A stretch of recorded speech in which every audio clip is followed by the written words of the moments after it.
Hello students, welcome you all to engineering talks. So students, अभी आप लोग class 9 के चैप्टर 1 को आपने देखा था नंबर सिस्टम्स, ठीक है।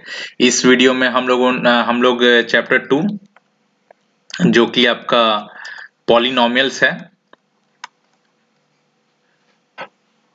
उसको हम लोग पढ़ने जा रहे हैं, है ना। तो बिना किसी देरी के चलो क्लासेस हम लोग स्टार्ट करते हैं और हम लोग डायरेक्ट रेफर करेंगे पॉलिनोमियल्स को फ्रॉम एनसीईआरटी बुक, जो कि मैंने आपको पहले ही अपने इस वीडियो में बताया है। हम लोग एनसीईआरटी पैटर्न फॉलो कर रहे हैं।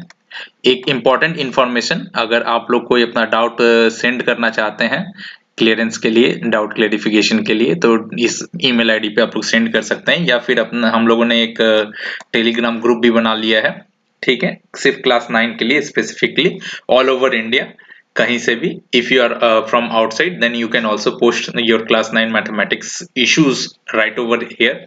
आप टेलीग्राम में जाइएगा, टेलीग्राम जो अपना ऐप है जिसका लोगो मैंने लगा के रखा है यहाँ पे, ठीक है, टेलीग्राम ऐप में, या फिर आप इस क्यूआर को स्कैन करके भी जा सकते हैं बिना किसी इशू के, ठीक है। तो चलो हम लोग डायरेक्टली चलते हैं बुक के ऊपर और देखते हैं चैप्टर जो 2 है पॉलिनोमियल्स का, वो समझते हैं और उसके बाद उसके एक्सरसाइज को यहाँ पर आके हम लोग थोड़ा बहुत सॉल्व करेंगे।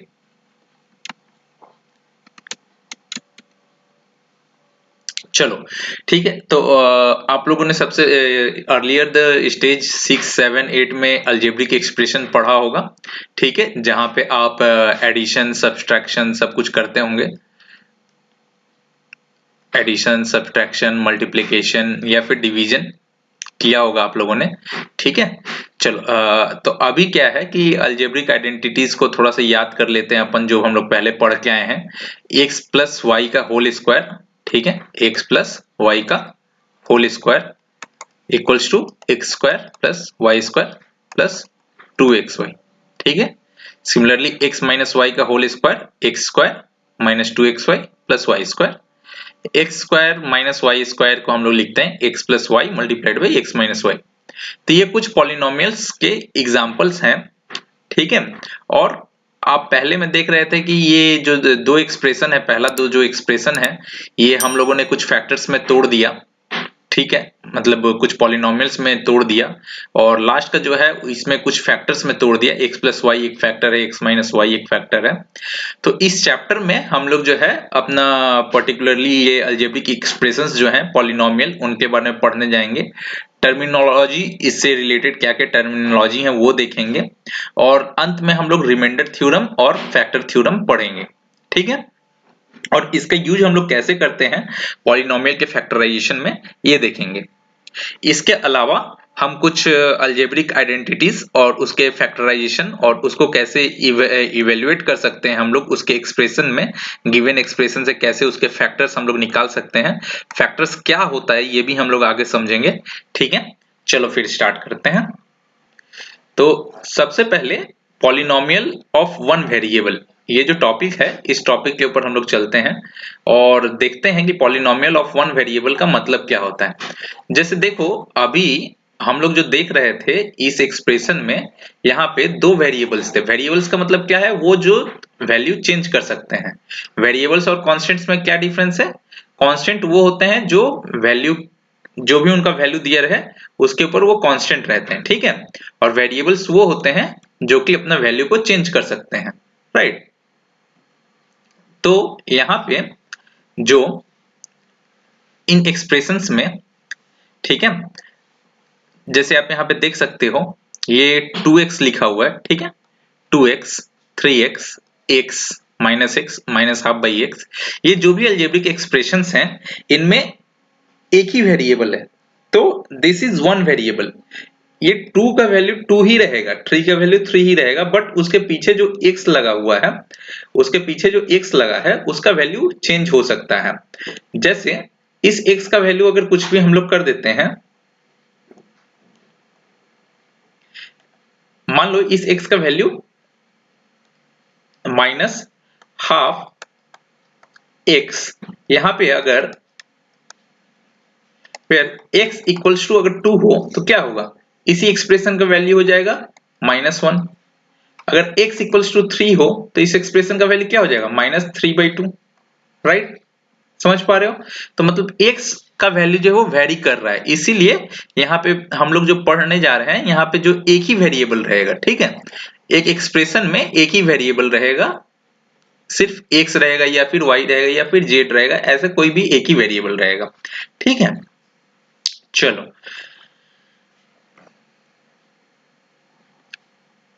तो यहाँ पे एक और एक चीज दिया हुआ है कि यहाँ पे जो एक कांस्टेंट्स हैं वो कांस्टेंट्स को हम लोग a b और c ऐसे रिप्रेजेंट करेंगे और वेरिएबल्स को जो है वो x y g करके रिप्रेजेंट करेंगे, ठीक है। तो फॉर द टाइमिंग मान लेते हैं हम लोग कि अगर कहीं पे x लिखा हुआ है तो यहाँ पे x जो है वो वेरिएबल है और a जो है वो कांस्टेंट है। तो क्या बोल रहा है, अगर कहीं पे आपको a b c ये मिले तो ये कांस्टेंट्स हैं, क्या है, कांस्टेंट, जिनका वैल्यू फिक्स है, इनका वैल्यू चेंज नहीं हो रहा है। x y g अगर कुछ मिले तो ये वेरिएबल्स हैं, इनका वैल्यू चेंज होगा, राइट। चलो फिर फर्दर देखते हैं आगे और क्या है इस चैप्टर में। आई होप आपको पॉलिनोमियल ऑफ वन वेरिएबल समझ में आया होगा। पॉलिनोमियल ऑफ वन वेरिएबल, सबसे पहले पॉलिनोमियल क्या है ये समझ में आ गया होगा और पॉलिनोमियल ऑफ वन वेरिएबल आपको समझ में आया होगा। चलो थोड़ा डिटेल्स में इसको हम लोग देखते हैं। जैसे देखो यहाँ पे बहुत ही सुंदर सा एग्जाम्पल दिया हुआ है। जैसे यहाँ पे एक स्क्वायर दिया हुआ है, स्क्वायर जिसका साइड है 3 इसके साइड्स हैं, ठीक है। तो अगर किसी भी स्क्वायर का पेरीमीटर आपको निकालने बोले, आप लोग ऑलरेडी ज्योमेट्री में देख चुके हो, मेंसुरेशन में देख चुके हो कि पेरीमीटर का मतलब क्या होता है, पेरीमीटर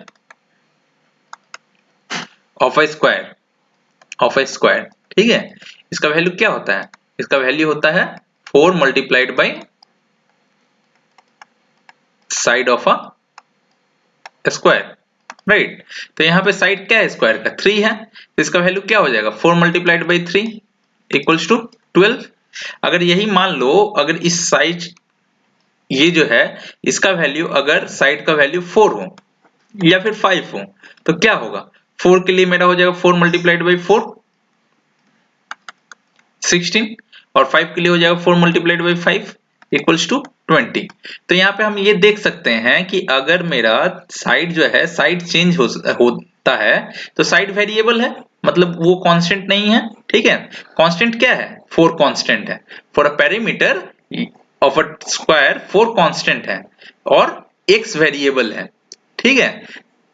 साइड वेरी कर सकता है डिपेंडिंग अपॉन द स्क्वायर, मेरा स्क्वायर जैसा रहेगा वैसा मेरा साइड होगा, राइट ना।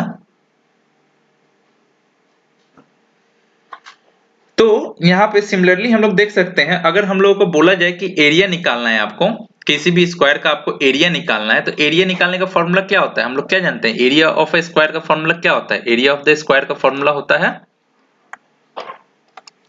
Side into side. If suppose side is x, जैसे कि यहाँ पे ये स्क्वायर में दिखाया हुआ है, देन क्या होगा, x इंटू एक्स। और हम जब भी जानते हैं कि सेम वेरिएबल अगर मल्टीप्लाई होता है तो उनके पावर्स क्या होते हैं, ऐड होते हैं, यानी इसका मतलब क्या होगा, x प्लस 1 मानी x टू द पावर 2, इसको क्या कहते हैं, स्क्वायर ऑफ x, ठीक है। तो यहाँ पे देखो, यहाँ पे x जो है ये x वेरी कर रहा है, मगर अगर x वेरी कर रहा है और ये क्या है, ये इस कोई भी वैल्यू अटेंड कर सकता है depending upon the square, right ना। तो हम लोग समझ सकते हैं कि ये जो है ये पॉलिनोमियल एक वेरिएबल का है, यहाँ पे सिर्फ एक वेरिएशन हो रहा है जो कि x है। अगर इसी ऐसे ही कोई पॉलिनोमियल जिसमें x square plus 3x plus y square है, तो यहाँ पे देखो x भी है और y भी है, तो ये 2 वेरिएबल्स हो गया, 2 वेरिएबल्स हो गया, यहाँ पे 2 वेरिएबल्स हो गए, राइट। तो चलो अभी देखते हैं आगे, ये अलजेब्रिक इक्वेशन यहाँ पे दिया हुआ है। तो पॉलिनोमियल ऑफ वन वेरिएबल हम लोग समझ चुके हैं, ठीक है। यहाँ पे एक इंस्टेंस दिया हुआ है कि x cube minus x square इस पोजीशन पे x cube minus 4x² plus 4x+7 is polynomial in x. Okay. Similarly, 3 square plus 5y is polynomial in the variable y and t square plus 4 is a polynomial in variable t. तो जो हमने अभी पढ़ा था कि polynomials क्या है, polynomials of a single variable. तो ऐसे पॉलिनोमियल्स, पॉलिनोमियल इक्वेशन जिसमें एक वेरिएबल है उसको कहेंगे हम polynomial of single variable, right. या फिर टी स्क्वायर प्लस 3t या फिर 4y² प्लस 6y प्लस 7. ठीक है, तो ये सारे पॉलिनोमियल्स ऑफ सिंगल वेरिएबल हैं, right. I hope polynomial of single variable किसको कहते हैं आपको क्लियर हो गया होगा, है ना. चलो, तो अब आगे चलते हैं और समझते हैं कि पॉलिनोमियल और उसके पावर्स क्या होते हैं, कितने डिग्री का पॉलिनोमियल होता है, कौन कौन सा पॉलिनोमियल होता है, और पॉलिनोमियल से एक्चुअली हम लोग क्या समझते हैं, और 0 डिग्री पॉलिनोमियल क्या होता है, जीरो पॉलिनोमियल क्या होता है, जीरोस ऑफ पॉलिनोमियल क्या होता है, ये सब हम लोग आगे देखते हैं, है ना. अच्छा, यहाँ पे दो चीज आपको मिलेंगे, टर्म्स और कोएफिशिएंट. ठीक है, तो चलो यहाँ पे कोई भी एक पॉलिनोमियल पकड़ते हैं. सबसे पहले एक छोटा सा पॉलिनोमियल पकड़ लेते हैं, जैसे ये पॉलिनोमियल है. ठीक है, ये वन वेरिएबल पॉलिनोमियल है. ठीक है, चलो इसको यहाँ पे लिख लेते हैं. ठीक है, मेरा पॉलिनोमियल क्या है, -x³ प्लस 4x², ठीक है, प्लस 7x माइनस 2. ठीक है, यहाँ पे 2 जो है, 2 के अगर बगल में x नहीं है, इसका मतलब समझ लेना है ऑलवेज कि ये 0 डिग्री पॉलिनोमियल का वैल्यू है. ठीक है, it is the value of 0 degree polynomial. ठीक है, 0 पॉलिनोमियल का ये वैल्यू है. 0 पॉलिनोमियल का हमेशा जो कोएफिशिएंट क्या होता है, वो कांस्टेंट होता है. ठीक है, तो यहाँ पे देखो, यहाँ पे जितने भी डिग्रीज ऑफ x हैं, जैसे ये x⁻0 है, ये x⁻, अगर कुछ नहीं है, अगर x है तो x⁻1 है. ठीक है, और ये यहाँ पे 4x² है, ये -x³ है. ठीक है, तो यहाँ पे ये थर्ड डिग्री ऑफ x है, और थर्ड डिग्री ऑफ x के आगे में क्या है, अगर कुछ नहीं है तो -1 है. ठीक है, -1 multiplied by x³ equals to -x³. ठीक है, तो here -1 is coefficient of this term. ठीक है, और ये इंडिविजुअल एक एक पावर जो है, एक एक पावर विद कांस्टेंट जो है, ये टर्म कहलाता है. क्या कहलाता है, टर्म कहलाता है. ठीक है, चलो ठीक है, तो आपको टर्म क्लियर हो गया, टर्म किसको कहते हैं. ठीक है, टर्म यहाँ पे क्या है, यहाँ पे -x³ एक टर्म है, प्लस 4x² ये एक टर्म है, 7x एक टर्म है. ठीक है, तो टर्म्स क्लियर हो गए आपको, है ना.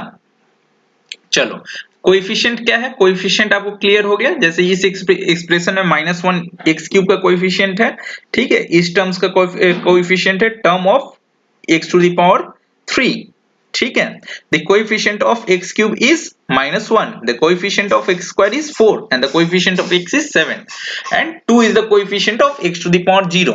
remember x⁻0 is 1. ठीक है, तो अच्छा, यहाँ पे do you know the coefficient of x in this expression is -1. ठीक है, कैसे आप भी बता सकते हो, क्योंकि देखो ये x जो है, -x जो है इस एक्सप्रेशन में, ये एक्सप्रेशन क्या है, ये एक्सप्रेशन है x² - ax + 7. तो यहाँ पे x single degree of x, इसके आगे क्या है, -x लिखा हुआ है. ठीक है, -x कब होगा, जब -1 को हम लोग मल्टीप्लाई करेंगे x के साथ, तभी तो -1 होगा. तो इसका कोएफिशिएंट जो है, coefficient of x is your 1. ठीक है, क्लियर.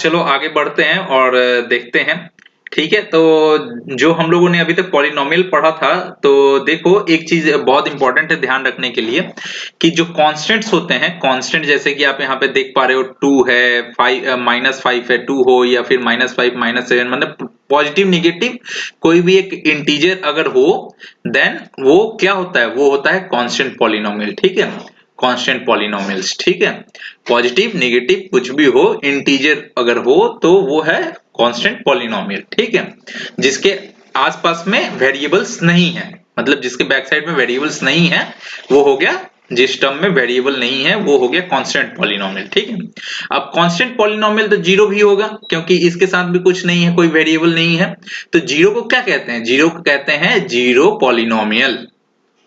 ठीक है, ये पॉइंट इंपॉर्टेंट है याद रखने के लिए। ठीक है, तो अभी तक हम लोगों ने क्या क्या देखा, चलो अभी तक हम लोगों ने जो जो देखा वो सब कंसाइज कर लेते हैं। ठीक है, तो अभी तक हम लोगों ने पढ़ा पॉलिनोमियल्स। ठीक है, अभी तक हमने क्या क्या पढ़ा, पॉलिनोमियल्स क्या क्या होते हैं, डिफरेंट एक्सप्रेशन पढ़े, पॉलिनोमियल्स। ठीक है, ठीक है, पॉलिनोमियल्स पढ़े, और उसके बाद हमने क्या पढ़ा, पॉलिनोमियल्स के बाद हमने पढ़ा आपका पॉलिनोमियल्स में जीरो पॉलिनोमियल क्या होता है। ठीक है, जीरो पॉलिनोमियल किसको कहते हैं, ये जीरो को कहते हैं। ठीक है, उसके बाद कांस्टेंट पॉलिनोमियल, कांस्टेंट पॉलिनोमियल्स, इसमें क्या है, इसमें 2 3 या फिर -3 -6, ठीक है, कुछ भी हो सकता है ना। उसके बाद हम लोगों ने देखा कि अभी आगे चल के हम लोग फिर फर्दर देखेंगे डिग्री ऑफ पॉलिनोमियल क्या होता है। ठीक है, तो ये सब अभी हम लोगों ने थोड़ा थोड़ा पढ़ा है। ठीक है, चलो फिर फर्दर आगे बढ़ते हैं और देखते हैं कि हाँ, हमने टर्म भी समझा है कि टर्म किसको कहते हैं, और उसके अलावा हमने क्या समझा है, टर्म के अलावा कोएफिशिएंट्स। ठीक है, कोएफिशिएंट्स भी हमने समझा है। ठीक है, तो ये कुछ पॉइंट्स अभी तक हम लोगों ने कवर कर लिया है ना। तो आगे चलते हैं और देखते हैं कि आगे और क्या है इस चैप्टर में। ठीक है,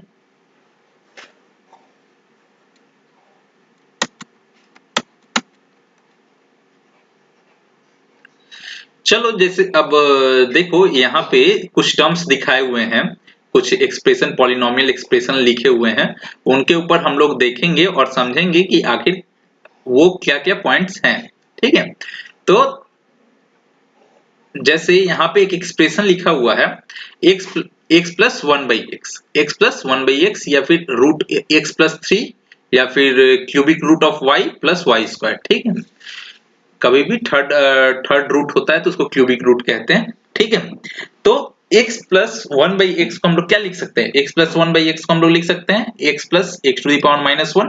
कभी भी डिनोमिनेटर में अगर पावर रहता है तो ऊपर में आता है तो वो क्या होता है, माइनस में आ जाता है, जैसे x 1/x स्क्वायर को minus x to the power -2 लिख सकते हैं, है ना। चलो,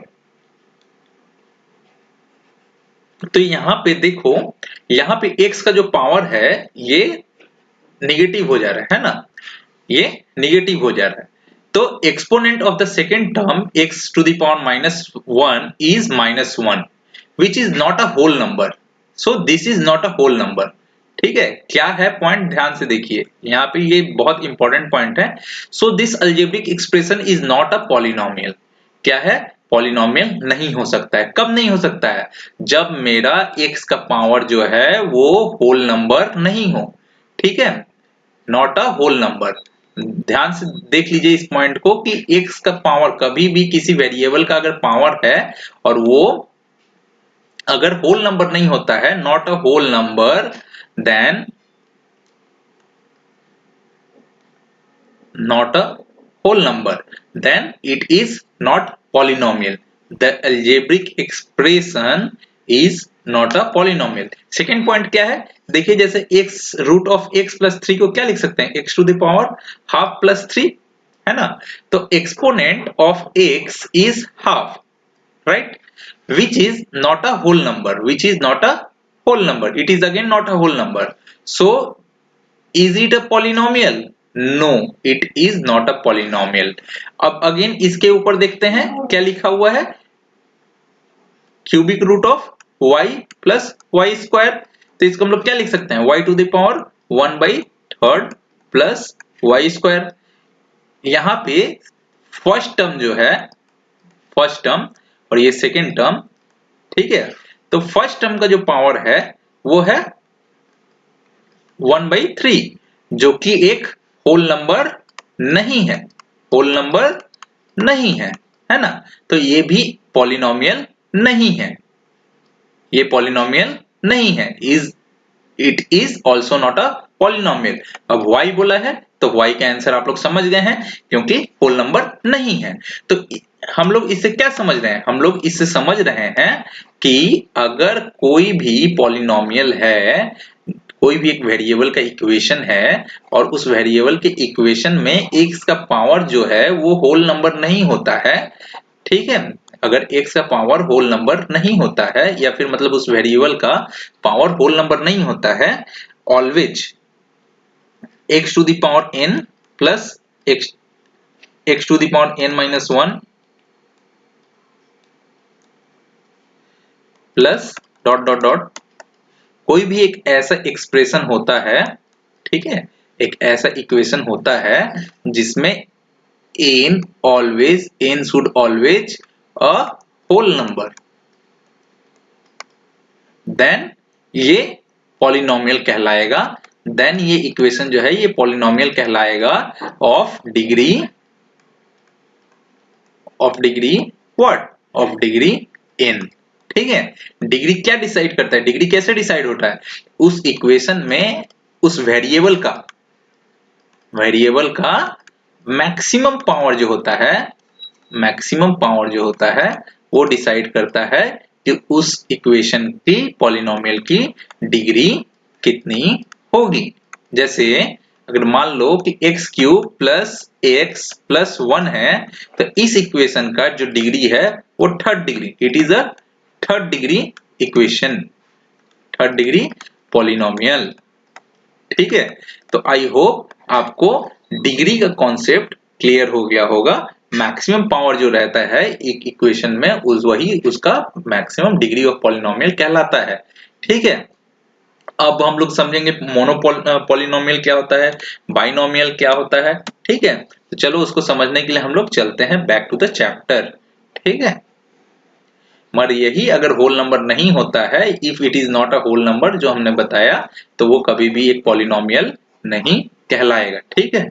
तो हम लोग कभी भी रूट या फिर कोई भी अलग सा पावर माइनस में नेगेटिव में अगर कोई पावर है तो उसको हम लोग पॉलिनोमियल नहीं कह सकते, ठीक है। तो कोई भी अगर पावर इक्वेशन में अगर नेगेटिव हो जा रहा है एक बार भी, then that equation is not a polynomial equation. For a polynomial it is necessary कि वो इक्वेशन जो है उसमें पॉजिटिव पावर हो, पॉजिटिव पावर या फिर जीरो हो सकता है, ठीक है, पॉजिटिव इंटीजर या फिर जीरो, नॉट ऑल्सो इक्वेशन नहीं हो सकता, ठीक है। तो चलो स्टार्ट सेकेंड टॉपिक के ऊपर चलते हैं।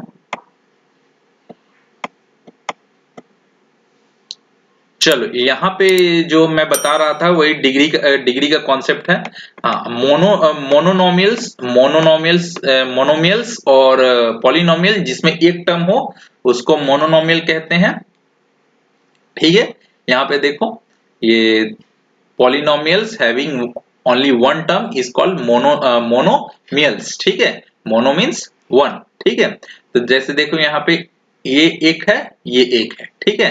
तो इसमें एक टर्म है प्लस एक कांस्टेंट है, तो इज इट अ पॉलिनोमियल, नहीं, यहाँ पे दो टर्म है, sorry, is it a monomial, नहीं, यहाँ पे दो टर्म है, एक फर्स्ट टर्म एक सेकंड टर्म है, तो ये क्या हो गया, ये हो गया बाइनोमियल्स, ठीक है, ये हो गया बाइनोमियल्स, है ना, बाइनोमियल्स है, बाई मीन्स टू, एंड इसी तरह से ट्राइनोमियल्स भी होता है। ट्राइनोमियल्स क्या होता है, जब किसी इक्वेशन में तीन टर्म हो तो वो हो गया ट्राइनोमियल्स। जैसे देखो, अच्छा एक चीज और आप यहाँ पे देख रहे हो कि ये जो इक्वेशन है ये p ब्रैकेट में x लिखा हुआ है, तो इससे आप क्या समझ रहे हो कि p एक फंक्शन है, p इज फंक्शन, ठीक है, ऑफ एक्स, ये फंक्शन जो टर्म है ये आगे जाके आप लोग समझ पाओगे कि फंक्शन कहाँ लगता है।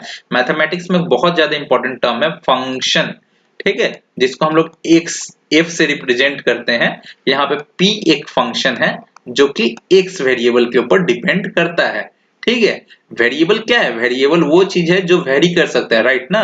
तो फंक्शन क्या होता है? फंक्शन एक कर्व होता है, एक पैटर्न होता है। कभी भी हम लोग कोई एक इक्वेशन लिखते हैं तो वो ऑलवेज ग्राफ में, हमारा क्वाड्रेटिक प्लेन के ग्राफ में वो एक पैटर्न तैयार करता है, ठीक है। तो अगर मान लो ये p हम लोग लिखते हैं, कोई भी अगर एक इक्वेशन है कि y equals to 4x plus 3, ठीक है। तो अगर इसको हम लोग ग्राफ पे प्लॉट करना चाहे ना तो हम आराम से कर सकते हैं, ठीक है। यहाँ पे जो y है, y एक फंक्शन है, y को हम लोग इस तरीके से भी लिख सकते हैं, y is function of x, ठीक है। तो y is function of x, या फिर ऐसे भी लिख सकते हैं y x, इट मीन्स कि y is function of x, मतलब x का वैल्यू जैसे जैसे चेंज होगा वैसे वैसे y का वैल्यू चेंज होगा, और ये एक ट्रेंड या फिर एक ग्राफ में क्वाड्रेटिक प्लेन पे एक ग्राफ देगा, ठीक है। तो ये अभी हमारा टॉपिक नहीं है, इसको फर्दर हम लोग क्लासेस में समझेंगे धीरे धीरे कि क्या होता है। फॉर द टाइमिंग हम लोग पॉलिनोमियल को समझ रहे हैं, ठीक है। तो हम लोग को इतना सी चीज क्लियर हो चुका है कि पॉलिनोमियल क्या है, बाइनोमियल्स क्या है, ट्राइनोमियल्स क्या है, ठीक है, मोनोमियल्स क्या है, ठीक है। जिस पॉलिनोमियल में एक ही टर्म हो, जैसे यहाँ पे देखो, यहाँ पे 2x 2 5x cube minus 5x square y u to the power 4, ठीक है, ये सब मोनोमियल्स हैं, ठीक है। मोनोमियल्स क्यों है? क्योंकि इनमें एक ही टर्म है। बाइनोमियल्स क्या होगा? बाइनोमियल्स होगा जिसमें दो टर्म है, ट्राइनोमियल जिसमें तीन टर्म है, ठीक है। डिग्री का कॉन्सेप्ट तो हम लोग क्लियर कर चुके थे। The degree of non zero constant is polynomial of zero, ये चीज इंपॉर्टेंट है समझना। अब देखो, ये यहाँ पे इस इक्वेशन में 5y to the power 6 minus 4y square minus 6 है, ठीक है। तो यहाँ पे ये कांस्टेंट है, ठीक है, minus 6 is the constant. So the degree of non zero constant क्या है? इस इक्वेशन में नॉन जीरो कांस्टेंट है -6, और इसके आसपास कोई वेरिएबल नहीं है, तो इसका हम लोग मान लेते हैं वेरिएबल है, जिसका पावर जो डिग्री है वो जीरो है, क्योंकि anything to the power zero is always equivalent to 1, ठीक है। तो इसीलिए यहाँ पे लिखा हुआ है the degree of a non zero constant polynomial is 0, ठीक है। आई होप आपको ये क्लियर हो गया होगा और आप इसको अब अपने माथे में रखोगे, ठीक है। चलो फर्दर आगे बढ़ते हैं इस चैप्टर में। आप लोग अपने से ये एक्सरसाइज सारे सॉल्व करना, सारे एग्जांपल्स को भी पढ़ना, ठीक है। आई होप आपको समझ में आ जाएगा। अगर कहीं पे भी प्रॉब्लम होता है तो आप डायरेक्ट हमारे मेल आईडी पे कांटेक्ट कर सकते हैं, हमारा मेल आईडी दिया हुआ है, ठीक है। हमारा मेल आईडी यहाँ पे दिया हुआ है, और हमारा क्लास 9 के मैथमेटिक्स का टेलीग्राम ग्रुप का भी आईडी दिया हुआ है, क्यूआर दिया हुआ है, इस पे आप कांटेक्ट कर सकते हो कभी भी, ठीक है। आप कभी भी इस पॉइंट पे आप जाके मैसेज कर सकते हो, इस ग्रुप में जाके मैसेज कर सकते हो कि आपको क्या डाउट हो रहा है, ठीक है।